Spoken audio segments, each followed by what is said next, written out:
As you can see, we're selling house. My wife has retired, I'm already retired, and we're going to move to the coast to a brand new property, and the garage just isn't big enough. Before I got the car, there had been a fair amount of work done. In 1980 the engine was removed and thermal insulation installed by the Jensen Motor Company. In 1989 the car was fettled again by Jensen Motors. They did a bare metal respray and they upgraded it to the S4 standard. There's paperwork backing all that. So that S4 standard originally included a spoiler at the front, but that's no longer there. That was taken off during another renovation. You got a circuit breaker fuse box. You've got these electric door mirrors. You had that style of handle put on the door. So it's fairly unique from that point of view. Then in 2015, again it underwent body renovation and a full respray, which left it in excellent condition at that time. Then in 2021, when I bought it, I needed to do the cylinder heads because exhaust gases were getting into the cooling system. So it has two reconditioned cylinder heads on with hardened valve seats. And then since I bought it, you need to look at the 80 videos thereabout that I've done on YouTube to see all the work that I've recorded on the car.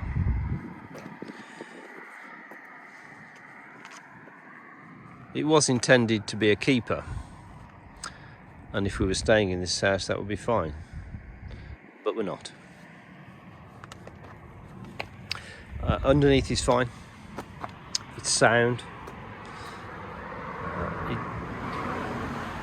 It's due an MOT. I normally get my cars like this when I've had them in the past. Always I do it every 2 years. I haven't done it this year for this car. As you can see, the MOT expired on the 16th of December 2023, so that's 8 months ago.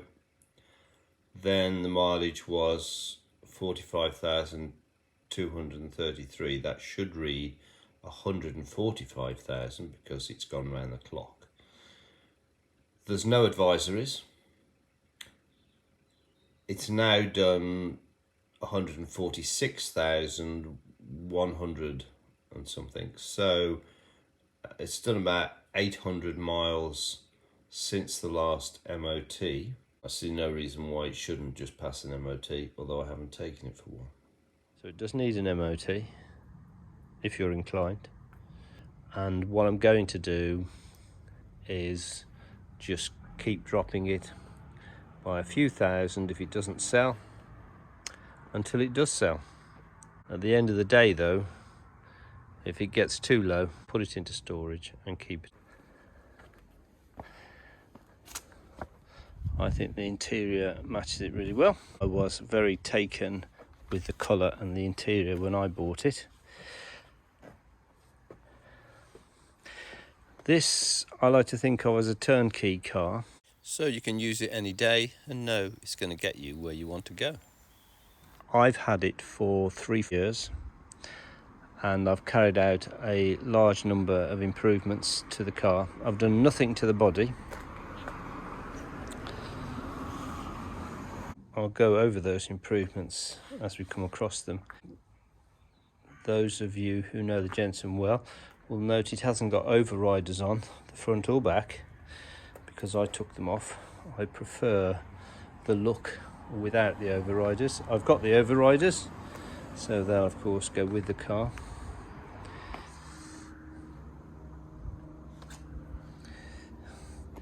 There's no appreciable rust on this car.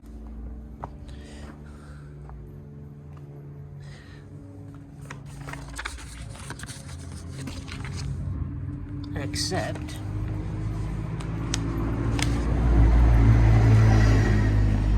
one area here,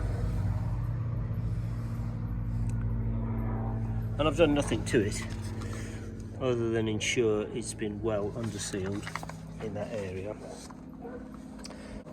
There's odd little blemishes like this, a bit here, some bubbling.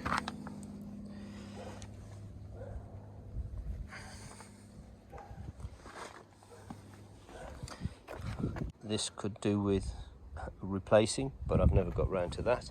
There's been other things that I've paid attention to. The worst part of the car, in my opinion, is the bonnet. It was like this when I had it. It's got a certain amount of bubbling on it.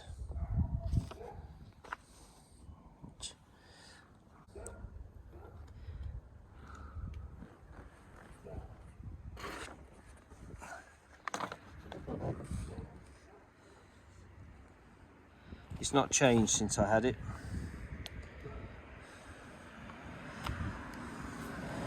And people tell me it's because of the loops that are in the bonnet.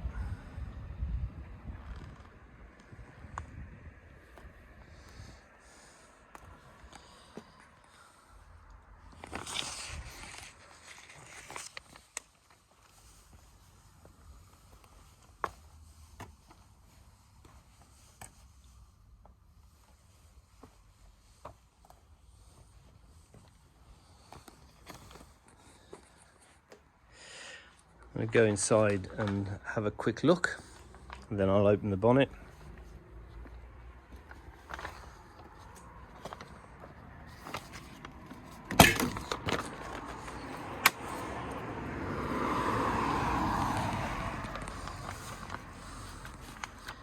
Again, I've not touched the interior at all. These are the controls for the electric mirrors. That one, if you note, locks both doors.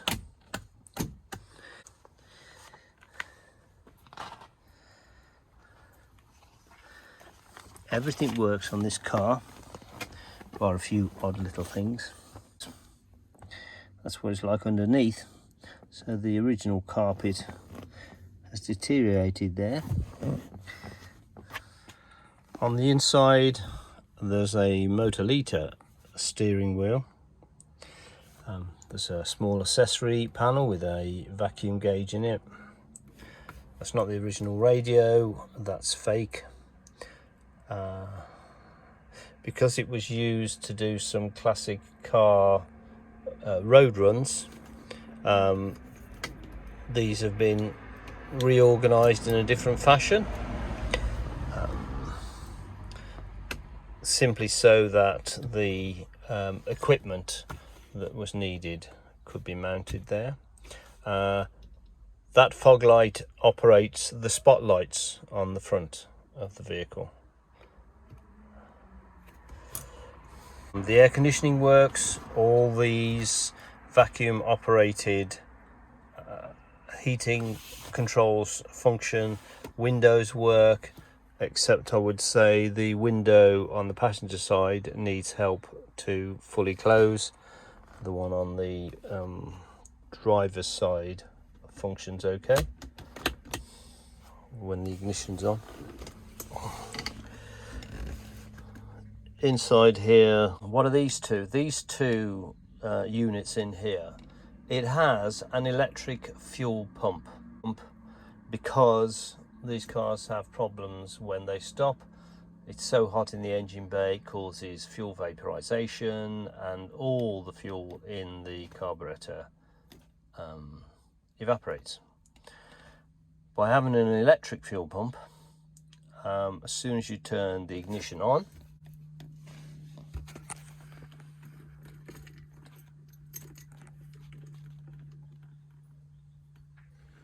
you'll hear the pump in the background. That eventually stops. So when you put the ignition on, the The electric fuel pump, as in a lot of modern cars, comes immediately into operation. In this case, it fills up the Edelbrock carburettor, so you get fairly instant starting. This unit here is a crash sensor, so that if you crash the car, it will switch off the electric fuel pump, and by pressing that button on the top you can reset it. So I've never had it go. Well, I've never crashed the car. This here is the battery cut-off switch. That's on, that's off. So when you want to start the car, you turn the ignition on and it starts straight up, because the Edelbrock carburettor has been filled. All the dials work. I'll show you them.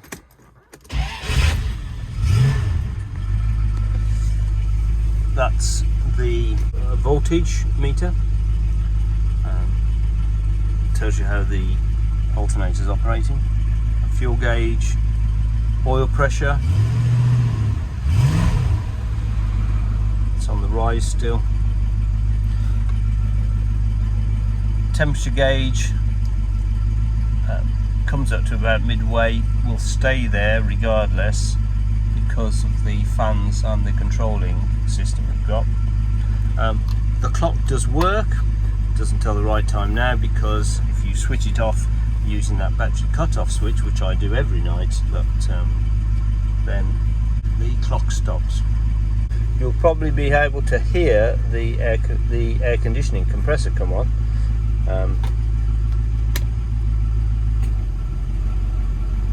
As soon as I turn the air on, this is the fans. That's the low setting, and of course it wants to go off if you turn the fans off. And you can also hear the engine change. That air conditioning is brand new. It's a Fen Air conditioning system filled with R134A in the system, and that's fully operational and has just been installed over the past couple of months.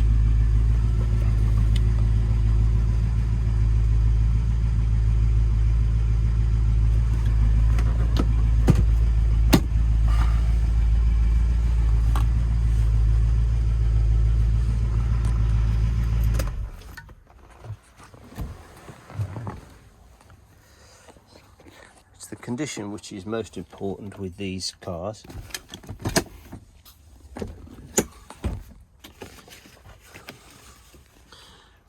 These front seats are refurbished. Those are the original rear seats. It has rear seat belts. They were fitted by Croppedy. Can't remember the dates.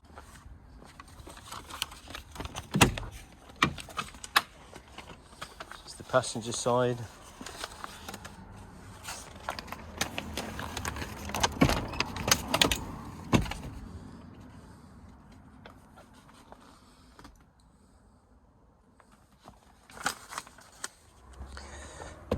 Rear heated screen works. Just open the boot and the bonnet.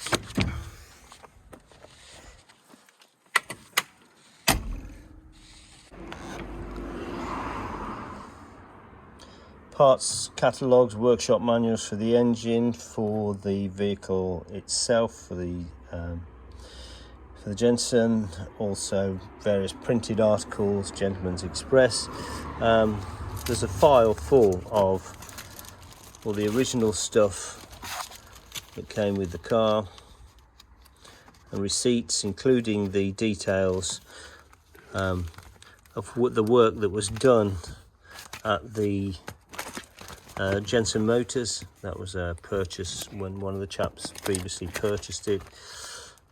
Jensen Company, and the costs of doing all that work, and they also recorded photographically the work they did at the time.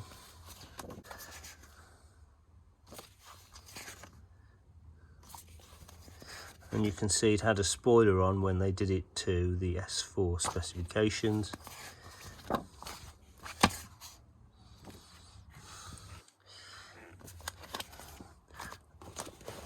The other thing that came with the vehicle when I bought it was this toolbox, which appears to be in the same colour as the car, so that can go with the car.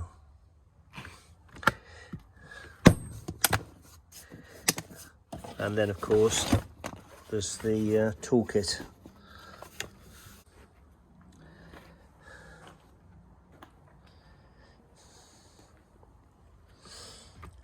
The carpet in here is not brilliant. This was put in by the previous owner, just as insulation, sound or heat, I'm not sure which.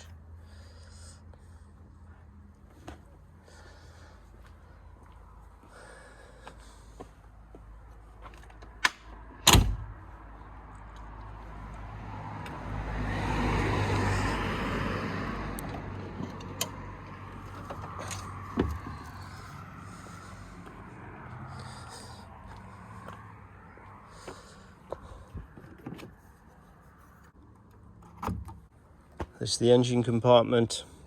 I've done a lot of work in this engine compartment. It's got the high output Mitsubishi style alternator. It's got the Edelbrock inlet manifold, Edelbrock carburetor. That carburetor has a control on it. That's a pressure regulator. If you watch the videos, then my son and his girlfriend were doing a rally and the car stopped while they were in the middle of going around the cones in the airfield, and that was because I'd set that at quite a low pressure, and the result was the carburetor ran out of fuel as he was going round with his foot flat out. The air filter has cold air ducting coming in from the front. There are uprated fans. That's the brand new compressor and all the pipe work. It has brand new condenser on the front, which is part of the Fenair kit when you buy it. That's the circuit breaker fuse box. I've improved and updated a lot of the wiring. You can't see it, but there is a controller for the fans. It's a slow start controller. It means it senses the temperature and sets the fans accordingly, so they're not just on or off. They operate according to whatever temperature. The hotter it gets, the faster they go. It's got a large battery, which was new 3 years ago. Don't think there's a lot else to say about the engine bay.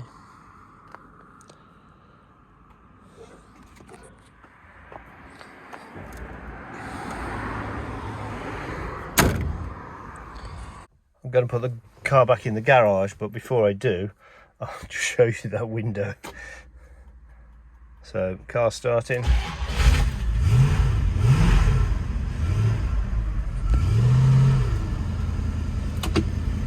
My window goes up, no problem, and it does that with or without the engine running. This one gets stuck part way and you have to help it. Once it's past that sticking point, then I can get it up.